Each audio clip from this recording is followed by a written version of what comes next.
Can we start? Yeah. Are we starting? Are we collectively starting? Yeah. Okay. Should we count down? Oh. Wait, I pressed play. Shit. Ready?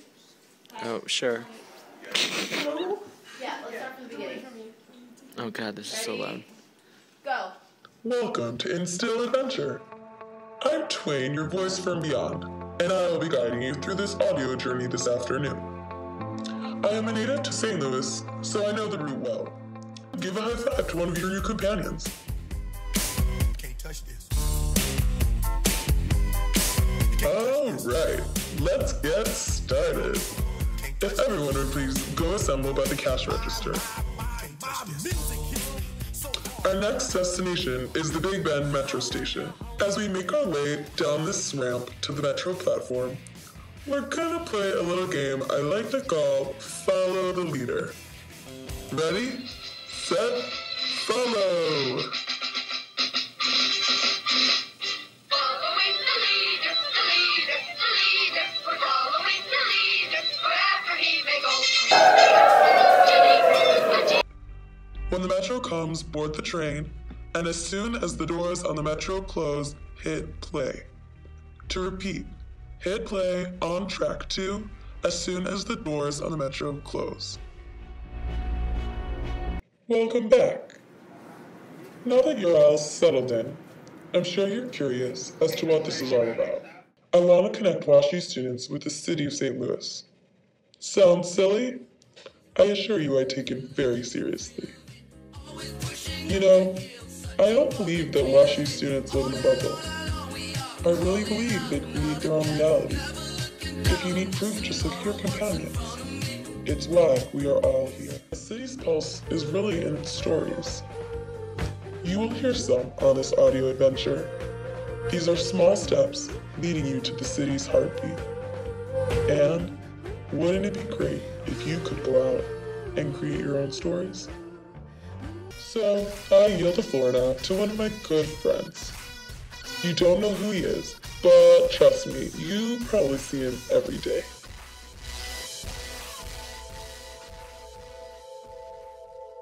And coming from outside, I think we had a different perception till we arrived in St. Louis. We had a perception that we see in TV and in the news and in the paper that it's a rough city, has many challenges. Which actually attracted me more because we thought more opportunity to do good. And since I've arrived here, I found that there is definitely some challenges and opportunities, and I don't look at it as that negative. I look at it as a positive, and how we can all come together as a community and help each other. And I've lived in Chicago, I have lived in San Francisco, I have lived in East Coast, I have lived in South. I grew up in Pakistan. I lived in London.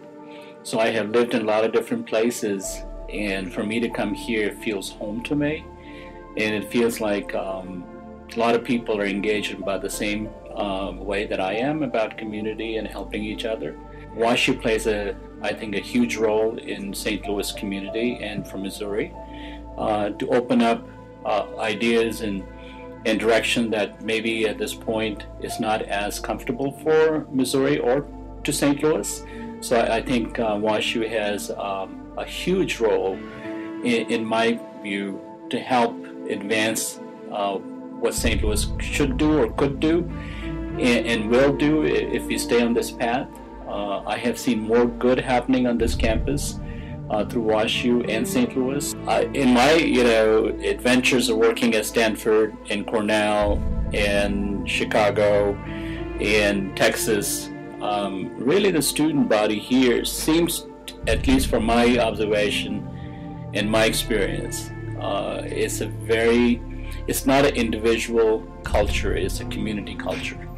So the students work much more cooperative with each other to help others rather than winning alone. They prefer to win as a team. And my advice to students, in my opinion, is that to continue the great work, because it really enhances the culture of not just St. Louis but America. I mean, I think United States, the whole culture about improving and helping others and looking at areas that needs support and needs folks, smart people like at WashU, one of the smartest students in the nation, in the country and the world who come here to find good resolution, find good ways to help community, to build a community that is positive and does good for itself and others around it. So I will continue to say that there is a lot to do, and I think there is a lot of great opportunities at WashU and St. Louis that can help stand out things that we're doing on this campus and in the city that really doesn't get out very much, and because of the humble nature of the culture, so then a lot of negative gets out, so people have a perception of St. Louis in a negative way. I think if they can just see the positives, positive overrides the negative hands down.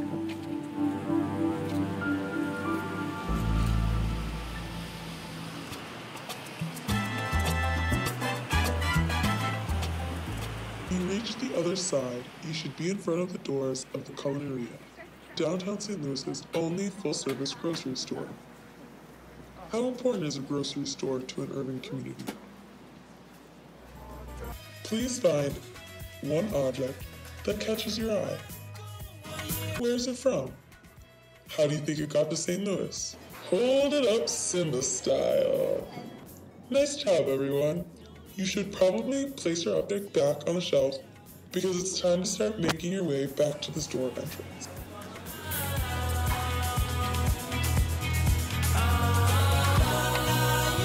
Da-da-da-da! You made it! It's the old post office! The design was intended to reflect the Louvre Palace in Paris. As you enter the building, be sure and wave hello to the security guard.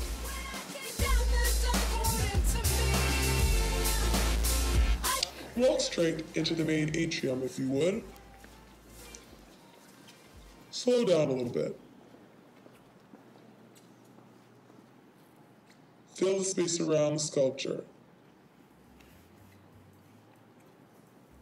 This sculpture originally sat on top of the building, titled America at War and Peace. It was designed in 1877 by David Chester French, the same sculptor who designed the Lincoln Memorial. The title of the sculpture is very fitting for the building, as it was built by the federal government after the Civil War. During that time, St. Louis was a boomtown. It was one of the 5 fastest growing cities in the country, and the U.S. Custom House and the Post Office Building, as it was called back then, reflected the city's status as the gateway to our growing nation.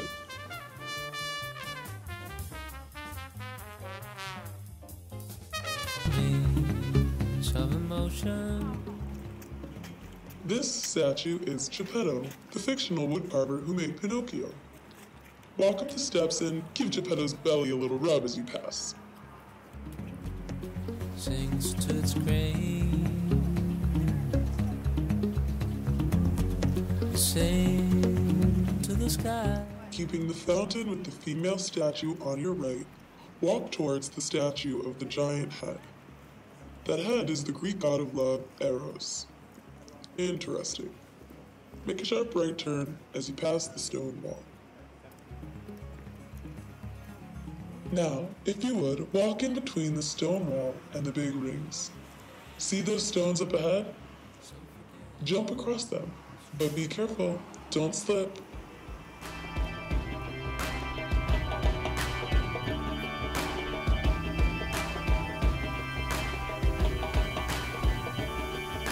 Just because I'm losing doesn't mean I'm lost. Doesn't mean I'm... There's a big screen TV coming up on your right. As you approach it, start doing your favorite dance move. Get into it. You will be projected across the park. Now, everybody tugging!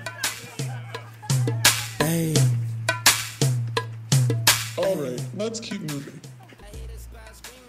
Once you've crossed the road safely, walk toward the metal slabs on the middle of the field and go inside the triangle they form. Now that you're inside, how do you feel? Big or small?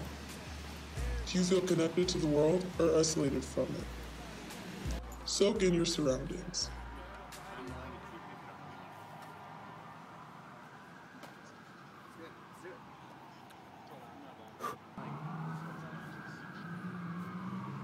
These walls around you are unofficially known as the Serra sculpture, named after the artist who created it, Richard Serra.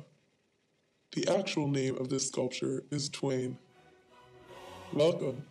I've been waiting for you, and I know the feeling is mutual. Now that our time together has expired, I will ask of you one last thing. Please explore some more, and I think that you can take the lead this time. Thanks for participating in this Instill Adventure. I hope you enjoyed yourself. Now you know where to find me, and I hope you'll come back to tell me some stories of your own. I'll leave you with a quote by Twain himself. Never let schooling interfere with your education.